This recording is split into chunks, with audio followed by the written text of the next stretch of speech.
देहरादून से निकला एक लड़का जिसने बाइक और अपने कैमरे के दम पे लाखों दिलों को जीत लिया।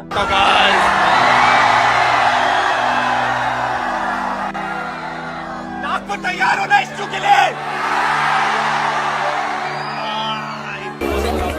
लेकिन जो सफर इतनी जल्दी ऊपर गया था वो उतनी ही तेजी से नीचे आ गया। ये है यूकी 07 राइडर की कहानी, एक ऐसे यूट्यूबर की जो एक टाइम पे यूट्यूब का नंबर 1 मोटो ब्लॉगर बन चुका था, लेकिन कुछ कंट्रोवर्सीज में फंस के वो इतनी तेजी से नीचे आ गया कि आज उसका नाम भी नहीं सुनने को मिलता है। अनुराग का जन्म 18 सितंबर 1997 को हुआ था देहरादून के एक छोटे से परिवार में। उनका परिवार एक मिडिल क्लास परिवार था, इसी वजह से उनकी शुरुआती जिंदगी उतनी ज्यादा अच्छी नहीं थी, बहुत मुश्किल भरी थी उनकी शुरुआती जिंदगी। अनुराग के पिता जगदम्ब प्रसाद दोवाल एक गवर्नमेंट टीचर थे, लेकिन असली मुसीबत तब आई जब अनुराग 4 साल के थे। अनुराग को ब्रेन ट्यूमर हो गया, एक ऐसी बीमारी जो किसी भी परिवार को हिला कर रख देती है। अनुराग का इलाज कराने के लिए इतना ज्यादा पैसा नहीं था उनके पास, तो माँ ने अपनी ज्वेलरी बेच के अनुराग का इलाज कराया, और इतनी बड़ी बीमारी होने के बाद भी उनका परिवार टूटा नहीं, और 2014 में आके अनुराग पूरी तरह से ठीक हो गए। पढ़ाई में हमेशा से होशियार था अनुराग, 12th क्लास में 95% से पास हुआ था। उसके पिता चाहते थे वो भी एक टीचर बने, और अनुराग ने वैसा किया भी। ट्यूशन पढ़ाने लगा अनुराग 300 रुपए पर स्टूडेंट पे, लेकिन अनुराग का मन उसमें नहीं लगता था। उसका मन हमेशा से एडवेंचर, बाइक, ब्लॉगिंग, इन सब चीजों में ज्यादा लगता था। फिर 2018 में अनुराग ने शुरू किया अपना चैनल। शुरुआत में व्यू बहुत कम आते थे, लेकिन अनुराग ने कभी हार नहीं मानी। एक कैमरा लेके, बाइक लेके और उत्तराखंड की पहाड़ियों में वो चलाता रहता था, कैमरा से बात करता रहता था। उसका कंटेंट बहुत ही अलग था और रियल था, और लोगों को ये चीजें पसंद आई, इस वजह से लोग उससे जुड़ते चले गए। फिर आया गेम चेंजर मूवमेंट ने एक वीडियो अपलोड की लेह लद्दाख की सीरीज पे। उस वीडियो पे 8 मिलियन से ज्यादा व्यू चले गए। रातों रात अनुराग बन गया इंडिया का सबसे बड़ा मोटो ब्लॉगर। 2020 और 2021 ये गोल्डन पीरियड था। अनुराग के सब्सक्राइबर बढ़ने लगे, 1 मिलियन, 2 मिलियन, 5 मिलियन। फिर यूट्यूब की तरफ से गोल्ड बटन आया, सिल्वर बटन आया, ब्रांड स्पॉन्सर मिलने लगे, गाड़ियों के कलेक्शन बढ़ने लगी। एंड यहाँ चेक कर गाइस, सबसे घर आकर के सबसे अच्छी चीज तो ये दिखती है भाई, क्या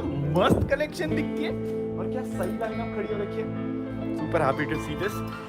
और इसी तरह कार का भी कलेक्शन बढ़ने लगा, मस्टैंग, हाईलैक, थार। व्यूज और नेटवर्थ करोड़ों में पहुंच गई थी अनुराग की। अब अनुराग की पॉपुलैरिटी इतनी ज्यादा बढ़ गई थी कि उसके फैंस उसको बाबू भैया नाम से भी जानने लगे थे। उसका एक फैन बेस बन गया था ब्रो सेना नाम से। लेकिन जब इतनी ज्यादा फेम आती तो उसके साथ हमारे दुश्मन भी बढ़ने लगते हैं, और यही हुआ अनुराग के साथ।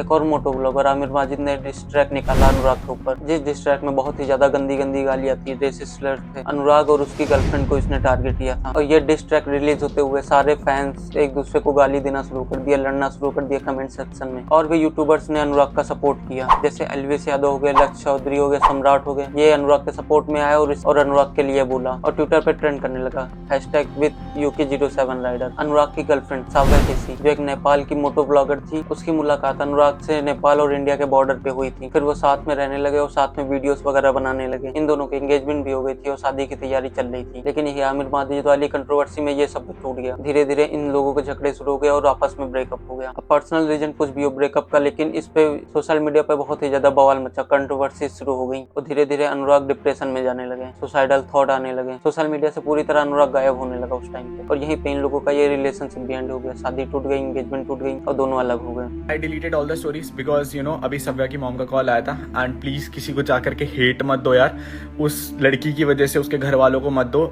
जिस उसको ब्रेकअप चाहिए था, मैंने ब्रेकअप दे दिया था, बट ये सोशल फेम मनी के लिए जो ड्रामा कर रही थी ना, I had to bring out. इन सब कंट्रोवर्सी से अनुराग की इमेज बहुत ही ज्यादा डैमेज हुई। और फिर आया साल 2023, जिसमें अनुराग को आया ऑफर बिग बॉस का, क्योंकि पहले एल्विस बिग बॉस OTT 2 में जा चुका था, तो उसकी पॉपुलैरिटी और फेम देख के अनुराग ने भी हाँ बोल दिया। आज का जो ये व्लॉग होने वाला है, ये बहुत भयंकर व्लॉग होने वाला है, क्योंकि चेक दिस आउट ब्रो सेना। आज हम लोग किसके साथ व्लॉग कर रहे हैं? सलमान भाई, सलमान सर के साथ व्लॉग कर रहे हैं। सर मैं आपको इंट्रोड्यूस करा देता हूँ, आपको तो पता ही है ये सलमान भाई है, बट सलमान सर ये हमारी ब्रो सेना है। सो क्या ब्रो सेना जी सर, ब्रो सेना। और यही सबसे बड़ी गलती थी अनुराग के जीवन की। बिग बॉस में एंटर करते ही उनकी इमेज जो है जोकर टाइप से पोर्ट्रे करने लगे पूरे सोशल मीडिया पे। अब ये पेड कैंपेन था या कैसा था ये किसी को नहीं पता, लेकिन उनकी इमेज पूरी तरह डिस्ट्रॉय होने लगी धीरे धीरे। उनकी जो क्लिप दिखाने लगे थे वो भी एक जोकर बन के रह गई।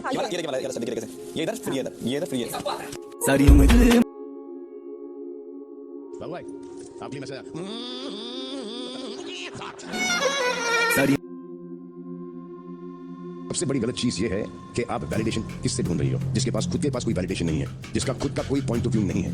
किसके साथ बैठती हो? नाम लो।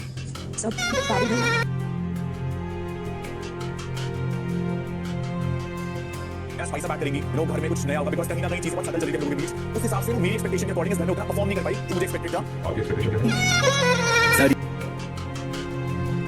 घर में बहुत लोगों से लड़ाई हुई अनुराग की, और अरुण के साथ एक लड़ाई में उसको इतना गुस्सा आ गया कि उसने किचन का कप वगैरह तोड़ दिया, जिस वजह से उसको वार्निंग भी मिली और हर हफ्ते के लिए वो नॉमिनेट भी हो गया।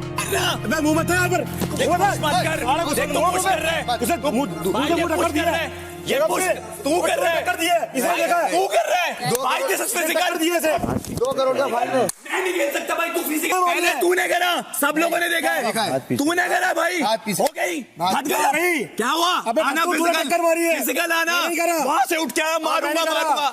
अबे मत कर, मारना खड़ा हूं। इतना इमोशनल ब्रेकडाउन हो गया बिग बॉस में कि उसने बिग बॉस वालों से कहा कि मुझे घर जाने दो, लेकिन बिग बॉस से अपनी मर्जी से कोई घर नहीं जा सकता, क्योंकि अपनी मर्जी से घर जाने के लिए एक बहुत बड़ी पेनल्टी चुकानी पड़ती है बिग बॉस में, जिसका अमाउंट इतना ज्यादा होता है कि कोई जाता ही नहीं है। अनुराग की सबसे बड़ी गलती थी ओवर कॉन्फिडेंस। वो बार बार कहता था कि उसकी भरोसेना बहुत बड़ी है, वो मुझे कभी एविक नहीं होने देगी, मैं फाइनल तक जाऊंगा और ट्रॉफी मेरी ही है। और ये सब सुन के धीरे धीरे हाउसमेट इरिटेट होने लगे और उसको टारगेट करने लगे थे, और इस वजह से उसकी बैक बिचिंग बहुत ज्यादा होने लगी, और लास्ट में एक टास्क में आके सारे हाउसमेट ने उसको निकाल दिया। लेकिन एविक्ट होने से पहले उसकी इमेज इतनी ज्यादा खराब हो चुकी थी कि उसको बस सोशल मीडिया पे एक जोकर की इमेज बनकर रह गई थी। और एविक्शन के बाद रिपोर्ट आई कि अनुराग की क्रिएटिव टीम के साथ भी बहुत ज्यादा लड़ाई हुई है। वो मीडिया के सामने जाने से मना करता था, इस वजह से उसको कैमरे में बंद करके रखा, ना घर वालों से मिलने देते थे, ना फोन पे किसी से बात करने देते थे। वो बार बार बिग बॉस पे इल्जाम लगाने लगा कि वो बायस है, अनफेयर गेम प्ले हुआ है यहाँ पे, अगर ऑडियंस पब्लिक वोटिंग होती तो मैं कभी बाहर नहीं आता। फिर ये सब खत्म होने के बाद जब वो बाहर आया तो उसने बिग बॉस पे एक वीडियो भी बनाई था अनटोल्ड ट्रूथ, जिसमें उसने बताया शो कैसे बायस्ड है, सलमान खान के ऊपर भी एलिगेशन लगाए, उसको मेंटल टॉर्चर किया गया, फैमिली से नहीं मिलने दिया गया, सुसाइडल थॉट आए, आइसोलेट किया गया उसे। ये सारे इल्जाम उसने लगाए अपनी वीडियो में बिग बॉस के ऊपर, लेकिन पहले जैसा रिस्पॉन्स उसको नहीं मिला। बाबू भैया से एक एरोगेंट ब्लॉगर जोकर की इमेज बन के रह गई थी, और धीरे धीरे करके ऐसे ही बाबू भैया गायब हुए। और अभी इस टाइम पे 7.8 मिलियन से भी ज्यादा उसके यूट्यूब पे सब्सक्राइबर हैं, 1.35 मिलियन से भी ज्यादा व्यू हैं, और 1100 प्लस वीडियो अपलोड है। तो बाबू भैया का लास्ट ब्लॉग जुलाई 2025 में आया था, उसके बाद से बाबू भैया अभी तक एक भी ब्लॉग अपलोड नहीं किया, जिससे कि अनुराग कहीं गायब हुई हो गया यूट्यूब से। इंस्टाग्राम पर रील वगैरह अपलोड करते हैं, बट यूट्यूब पे बहुत दिनों से कुछ नहीं अपलोड किया है। तो ये थी कहानी अनुराग डोभाल की, UK07 राइडर की, कैसे एक टाइम पे इंडिया के नंबर 1 मोटो ब्लॉगर थे और आज ये डिसअपीयर हो चुके हैं पूरी यूट्यूब इंडस्ट्री से। तो अगर आपको ये वीडियो अच्छी लगी हो तो वीडियो को लाइक कर दीजिए और चैनल को सब्सक्राइब कर दीजिए। मिलते हैं अगली वीडियो में, जय श्री राम।